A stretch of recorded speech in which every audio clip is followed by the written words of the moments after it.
here. Yeah, we love coming to these things. This is fantastic. Thanks for coming out. Do you need us to have a mic? Although I feel like I'm talking loud enough. You guys hear us in the back? That's the actor. Yes, the actor. Actors. Hello, back there. Yeah, thanks for coming out, everybody. Steve and I have known each other for, gosh, I bet 25? 20 to 25 years, I think. I've actually been doing this for over 35 years. I think I started back in like 1982 or something. And I bet the first time I met you, you were directing me probably. We're both directors, but Steve's been a director for a really long time. I'm a director, a writer, and then I was doing the acting too. But we started out acting. I actually started out doing what they call Japanese grunt films, which is fight films. They're just Japanese fight films. That's all they say. Bam, bam, bam, bam, bam. Hardly any dialogue. I hate you. I hate you too. Bam, bam, bam, bam, bam. And that was it. And then from there, we built out into doing anime stuff. I think one of the first big shows we did was Dragon Ball and Robotech. Does anybody remember Robotech at all? Robotech was spoken about our OG. Robotech was speaking about our our last panel. So you were a part of that as well, part of Robotech. Oh yeah. How was working in that environment and for that production? Well, it was different because it was the first time that I had really gotten into this, where there was a plot and where you actually had to think about what you were saying and all of that. The writing is tricky on this stuff. Most people don't understand it because they just see the finished product. But the fact is that the translations that you get from the Japanese into English are sometimes very illiterate and very broken English, and you can't just take those words and put them into a character's mouth in English, or the audience will go running out of the room saying, "What the heck?" And so, part of the job that we do in writing this stuff is to make sense of what we're given, because it doesn't always make sense. And certainly it doesn't always make sense from one character speaking to another, not to mention it doesn't make sense when the character's speaking just straight out. And then there's actually an art beyond that. There's an art beyond just making sense of it. And it involves speech dynamics, and this is going to bore you to tears. But there's only 3 letters in the English alphabet where your lips touch when you say them. And I don't know if any of you can figure out what the 3 are. You can raise your hand when you come up with one. You're going to have a bunch of people testing out every letter. There will be a test when you think about it. Which letters do your lips touch when you say it? Peanut butter and melon. There you go. That's one. No. You got one of them? B? B is one of them. If you say the letter B, your lips touch when you make the sound. And the other 2 are M and P.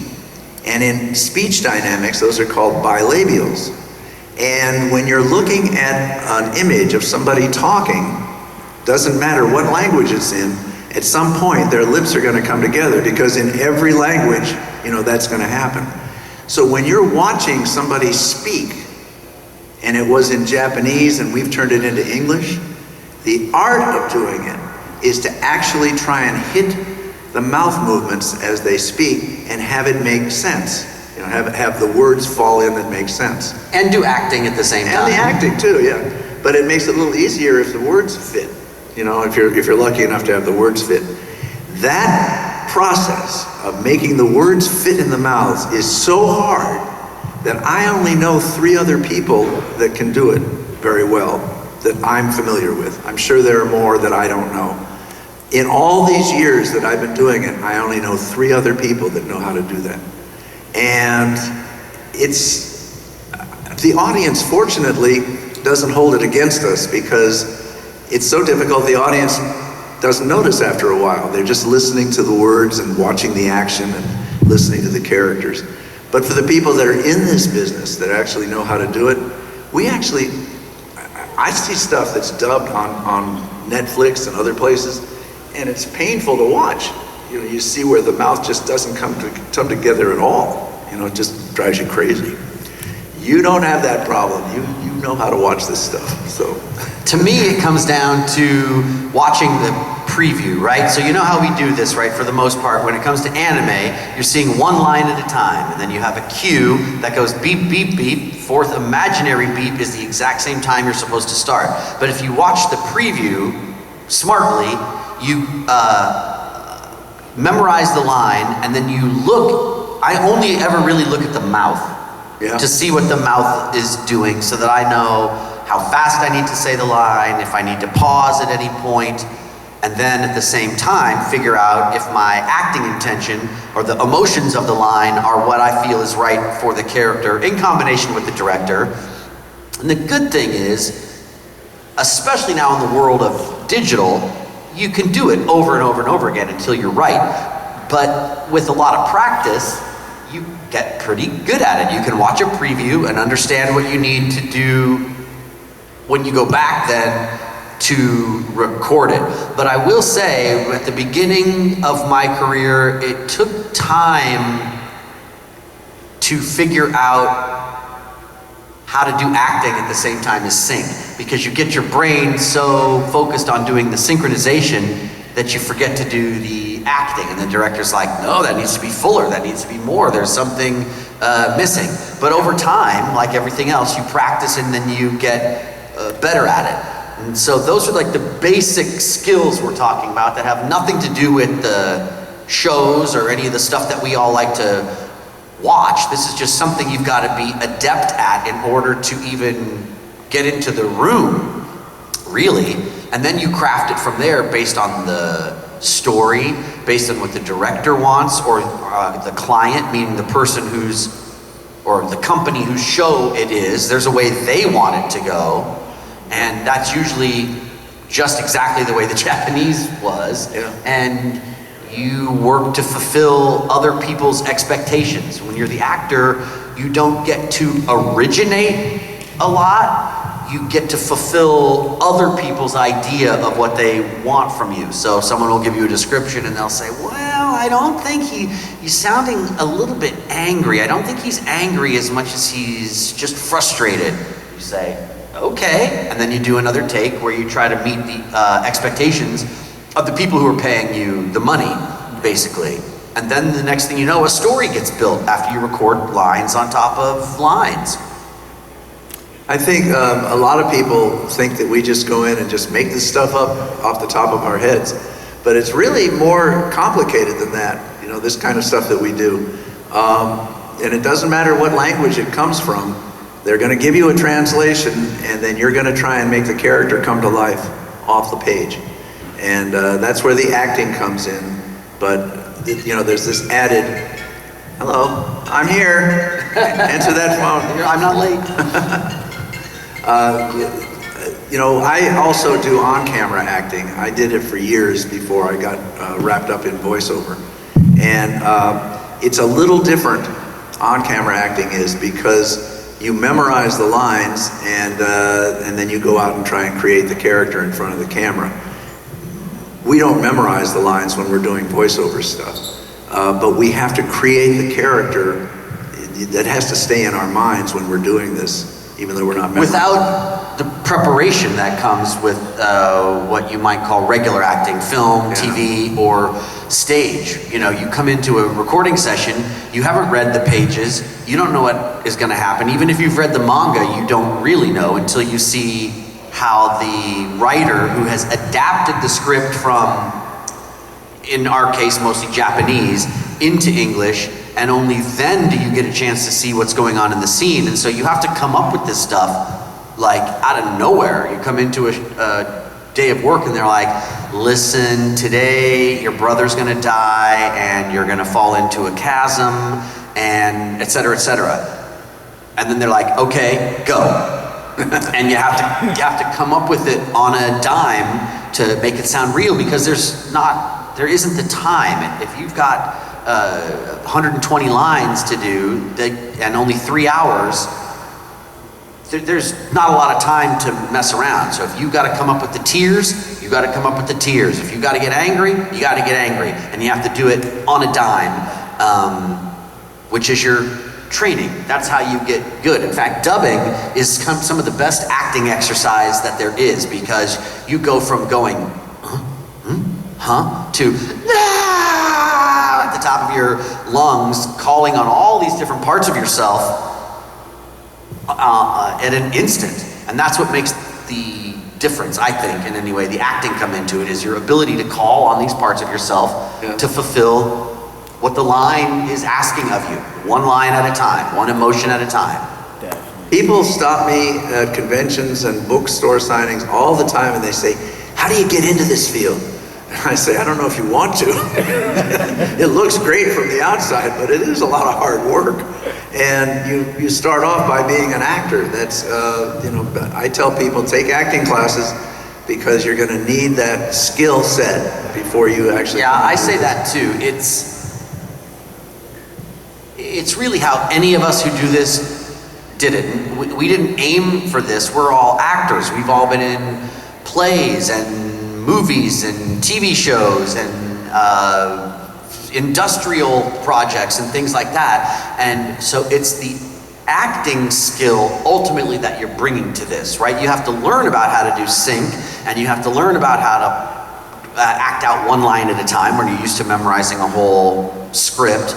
But it's the acting training, the classic acting training, scene study, and that really helps when it's time to act out the lines, because you understand the parts of yourself, like I said, that you need to call on in order to fulfill what the lines are. And that's straight up acting training, not a voiceover workshop.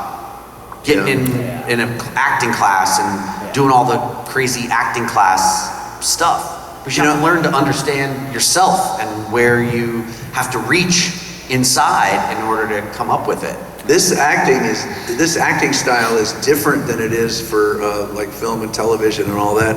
One of the things that I have people come up to the table all the time, and they say, well, do you remember when you did blah blah blah blah, and how did you interact with the other actor that was in the scene? And I said, you're not going to believe this, but I never saw the other actor that was in the scene, because the way this stuff is done in dubbing is they bring in one actor at a time to do just his or her lines, and they're out the door. And if if they're first, or if you're first, they're not even there yet. You have to just act your lines out wild, is what we call it. Yeah, you act your lines, and you have nobody to act against. You don't hear anybody acting with you, and you end up just doing the lines all by yourself. So you have to be able to do the scene and bring all the emotion and the meaning to the scene without anybody working with you. So the only person that you can rely on at that point is the director, who hopefully has read the whole story, has seen the whole script, and is able to tell you, well, he's supposed to go this way, not that way. And so that's your guidance. Yeah, I think that a lot. When I'm directing, I'm thinking of it musically, because on day one, the first person is the only person there. So however they say the lines kind of sets the tone for what the next people do. And then I try to put it together so it fits together like a symphony in the end. But it's up to me to keep track of that, because the line readings need to match. You get that, right? Somebody can't say yes if the question is, does your car need gas? Yes. It doesn't fit. And the director is the one keeping that together, which makes the actors, it can kind of be confusing, but as I think Steve would agree, there's no time for that. Just do it, what I say. Sometimes you just want to say, just read the lines. Just do it the way I'm telling you to do it. Do it. Trust me that this will work. Just read the lines, would you please? So with your most it's impressive. You guys have a very long line of work that you've done, and a part to directing and all this stuff. Before all that, before you really jumped into this career and did these things and these amazing voices, what was life like before that? Who were y'all before becoming these voice actors and directors? Who were we? Yeah, what was your... I was Steve Staley. And I was Steve Kramer. I was kind most of us came up, when you say who were we? We were actors hoping to have a career on camera. We all came into this expecting to be movie stars. Yeah, he's right. Not one of us expected to be voice actors. You moved to California from your home and your parents and your family, seeking your destiny in fame and fortune. And then the plinko of life, if you know plinko, you drop your life in here and it goes bing, bing, bing, bing, bing, bing, bing, bing, bing, bing, bing, and these are all the things that happen to you on your journey. And then the next thing you know, you're an old man, and what was that? What? And you're sitting on stage at a convention, right? But it's all born of the dream of being an actor, which still is what we do. But he's right. Everybody gravitates to LA for one thing, and if they say they're not, they're lying. I'm going to give you all old rotten tomatoes, and when you go to his booth, I want you to throw them at him. Who's old now? Who's old now? Who's old now? Who's old now, you little bastard? I think I'm the oldest guy in our field, in our group. I learned it a long time ago from a guy who was older than me and who's passed on now. But he taught me all the technique and the basics of this stuff, and I've tried to pass it on to other people. I don't think I taught Steve, but you know what? If you go and you do the work, you pick up a lot of stuff just from being in the room and seeing how it works. The easiest way to learn is watching other people who are good at it. Yeah. And then you go, oh, I never thought about that. Or sometimes even directing, although I don't like being a teacher when I'm a director, but I'll say, hey, while me and the clients are talking, why don't you be looking at the next few lines? Because, and you can tell when an actor's not doing that, because if we've been talking, and then we go to the next line and they're still messing up, it means they were not sitting there going, practicing it. And I don't mind saying those kinds of things because I know it'll help that person in the future. It'll help me because those are the things that help a session move along, when an actor can get through stuff cleanly and quickly without messing up a lot. Even though messing up is part of the game, right? We all mess up. I messed up. Cleaner you can be. I messed up once in 1988, and I've never lived it down. Oh. No, actually, I started out as an on-camera actor. I've done about 35 TV shows and movies. I did. Well, what was your first breakthrough? The first movie? This is the first one, yeah. Well, I don't know what was the first one. It's too far back to remember. I've done, what was the Arnold I guess most notable. What was the Arnold Schwarzenegger movie? Oh, right, that you... Total Recall? Was it Total Recall? No, I don't think I was in Total Recall. I should have brought my resume and it's at the table. I've done shows like Golden Girls and Desperate Housewives, and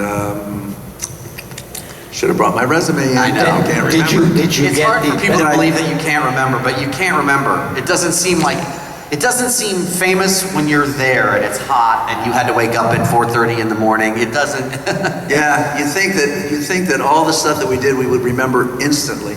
I've actually had people come up to the table and ask me specific questions about voiceover stuff, about the anime, and I feel bad because I don't remember all the details of the stuff because it's been too many years and too many shows. I keep showing them my resume. I brought it with me so that I could remember some of the shows that I did. Just in anime, my resume that I've got out there, which isn't complete, is 8 pages single-spaced.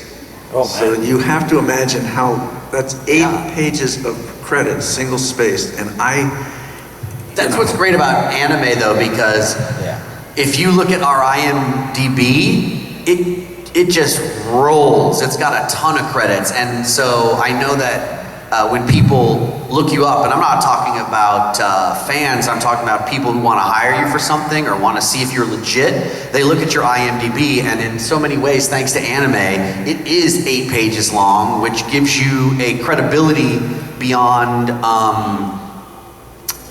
what the hours you spent doing it, really. because it shows that you've been working in one way or the other, instead of just like maybe 6 entries on your IMDb page. They look at it and they say, oh, you must be a good actor. Look at all the credits. Kind of. And they say, well, they don't know that I cast myself in some of that stuff. Loophole, baby. Because I was the director and I needed somebody to do this part. I didn't know anybody that would do it better than me, and nobody was around, so I just did it. Hardly fair. We've all put ourselves in our own shows. Hardly fair, but I mean, you just pulled a Quentin Tarantino. You're all right. It's okay. He appeared in his stuff, didn't he? He does it all the time. So, that being and everything, besides working your butt off, day in, day out, doing stuff, learning, picking up, rewording, whatever the case is, I mean, on your off time, when your downtime, trying to relax, do something, hang out, hobbies, do you guys have any hobbies or anything you thoroughly enjoy doing? That's a question. I used to play golf before. That took a lot of hours. I didn't have that many hours after a while. I actually like to draw. I work with pastels and stuff. I have some stuff up in our house that's framed that people go, "You did that?" I go, "Well, Cezanne did it originally, but I did this originally." I did a good copy. I'm a singer, and so a lot of times I do plays or musicals in LA. I mean, Tony Oliver's not here, but I've been in, if any of you know who Tony Oliver is, I've been in 2 different musicals with Tony Oliver. Can we get the name of them? The What? musicals? Can we get the names of the musicals you did? Oh, with Tony, I did the musical Working, and then we were in I don't remember the name of it, it was a Christmas pageant musical that a friend of ours had written. Nice. That we were in Sunland or somewhere like that. So I do that, and then acting class. I also do teach workshops. I used to teach for a casting director for many years. Then when I got busy directing, I didn't really have time to do that, nor did I want to work all day and then go teach a class at night. So I'll still do workshops that before were all in person, but since COVID, when I teach a workshop, people come to the workshop from all over because the workshop takes place on Zoom, and so I get to work with actors from all over the country.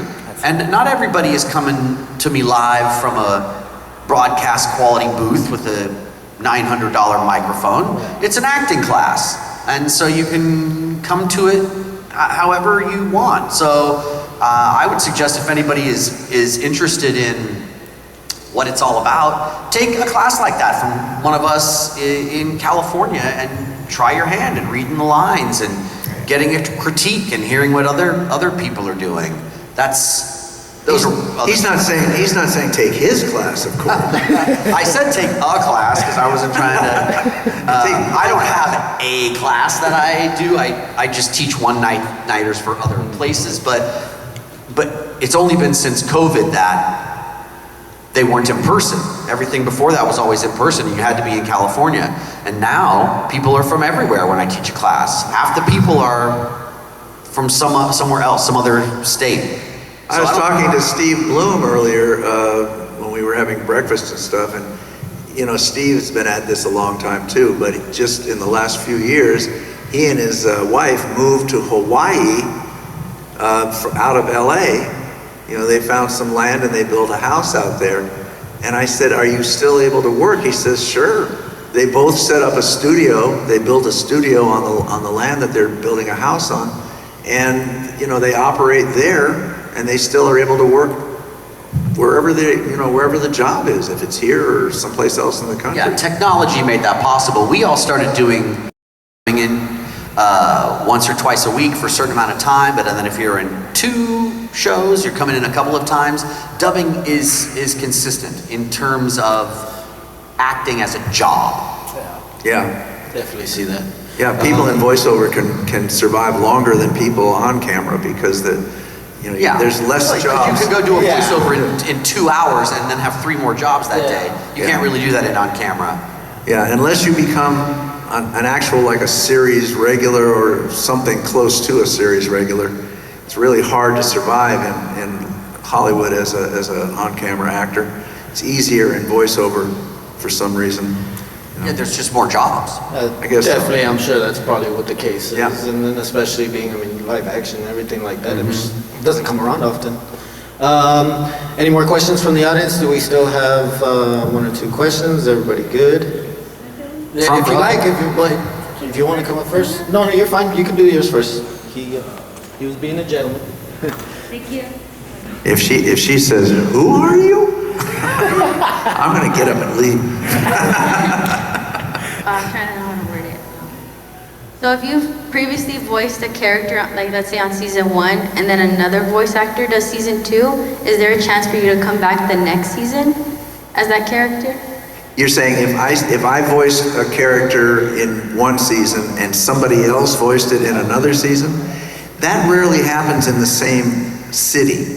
I'll tell you what does happen. I voiced a character in a series, and they might do the series that season in Los Angeles. The next season, they might do it in Atlanta or somewhere in Texas, because they have production centers around the country that are cheaper than doing it in Los Angeles. We really noticed it in the last couple of years when a number of shows that were done in LA moved out of LA because it was cheaper to do them somewhere else. And so what'll happen is somebody else will do that same character in Atlanta. And then when you go online and you see the credits, you see more than one actor listed doing that part. That's why that happens. If they would do all of the production in one city, they would probably use the same actors over and over. That's generally what happens.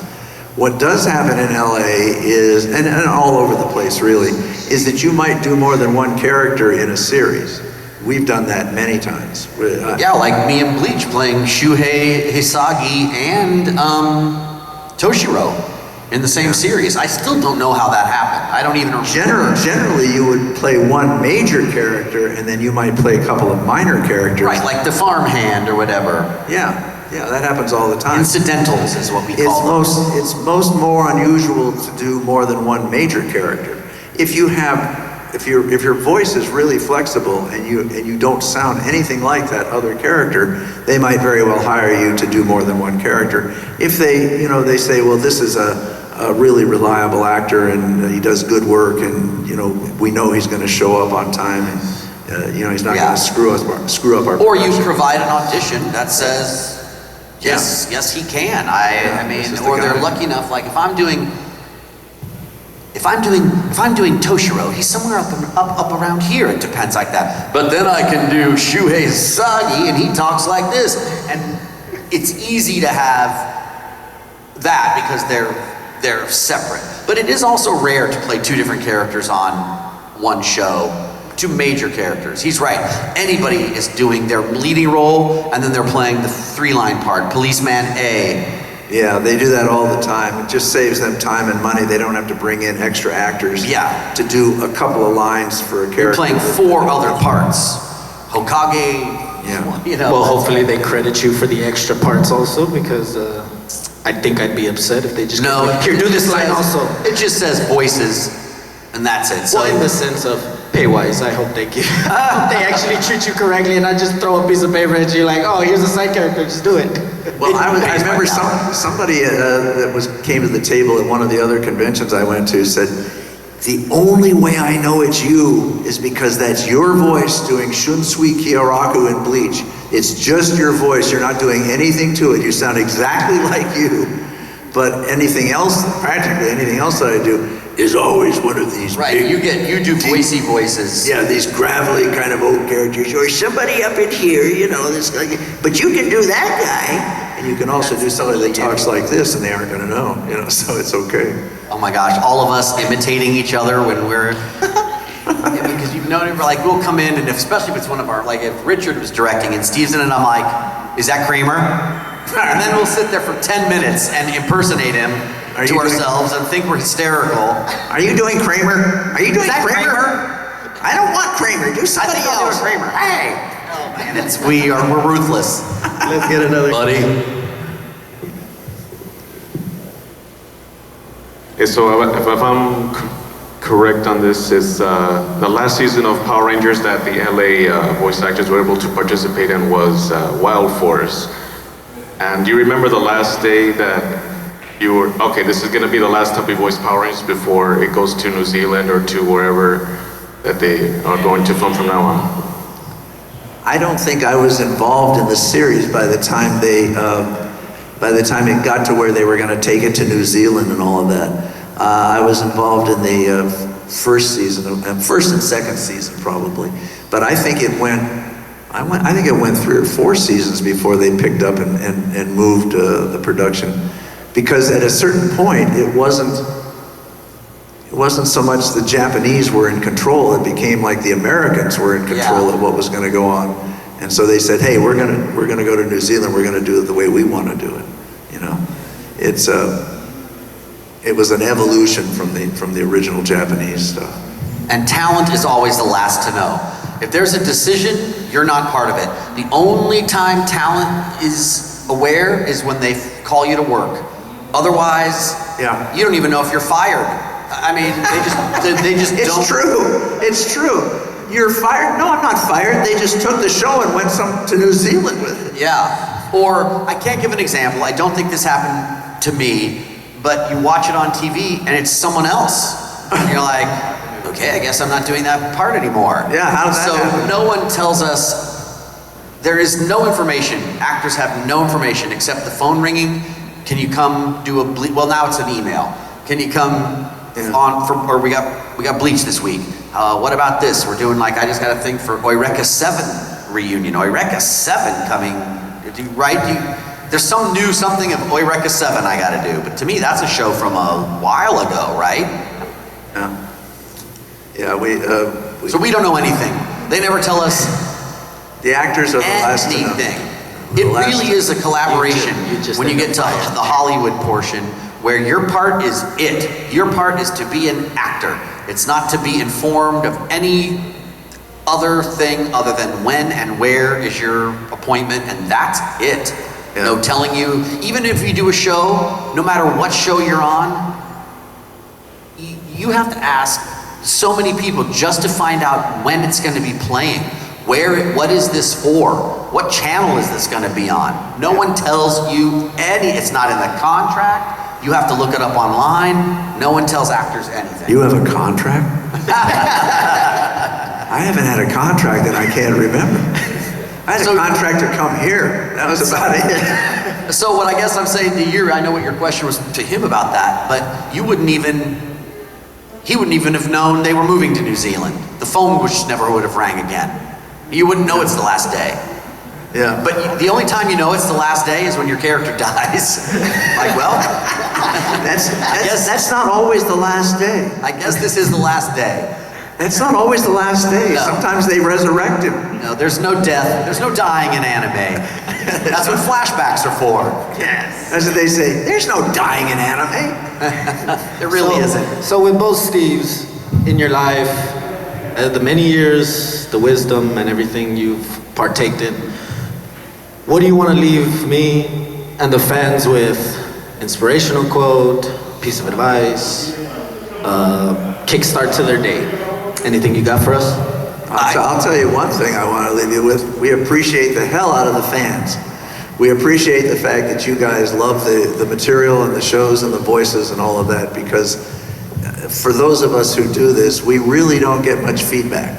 It's like he's saying, you go in, you do your work, and then you leave, and there's no recognition. You don't work with the other actors that much. You don't know the total story arcs. You don't know a lot of stuff, a lot of details. But when you come to these conventions, you talk to the fans, and people come up and they say, you got me through my childhood. This show got me through my childhood. You know, that makes a heck of a difference to somebody that's been going in and doing a voice and just dealing with a writer, a director, and a studio engineer, and they don't hear anything else. This feedback is very important to me now, because you just don't see it, you don't hear it. We don't know how it affects you until you actually come and tell us. And, not to mention, when we started doing this, fans had to buy DVDs. There was no watching anime on TV. I'm talking before Toonami, etc. The only shows that I did, the only way people got to watch them was buying DVDs, like 8MS, Gundam Mobile Suit 8MS is one of the first big parts I had. But I remember not being able to see it. You had to buy the DVD, and so that's real commitment.